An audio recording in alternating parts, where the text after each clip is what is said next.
Ang daming BYD! May BYD Tech Tour kasi ngayon dito sa World Trade Center hanggang April 12.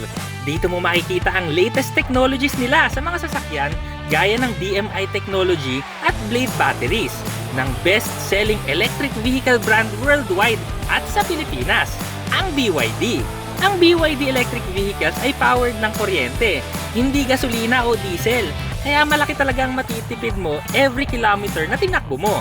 Around 10 to 13 pesos per kilometer na ngayon ng internal combustion vehicles. Pero pag EV, less than 2 pesos pa per kilometer kung sa bahay ka magcha-charge. Range ba ang problema mo? Nakaikot nga sila kasama ang Drive Electric Love Pinas from Pagudpod, Ilocos Norte to General Santos sa Mindanao dahil marami ng charges ang Easy Mobility nationwide. Meron pa silang power on wheels na sila mismo ang pupunta sa'yo kung mangangailangan kang mag-charge. The future is now!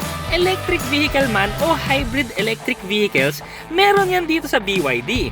Pili ka na lang kung anong mas babagay sa biyahe mo. Kita-kits na lang dito. May mga discount pa sila. See ya!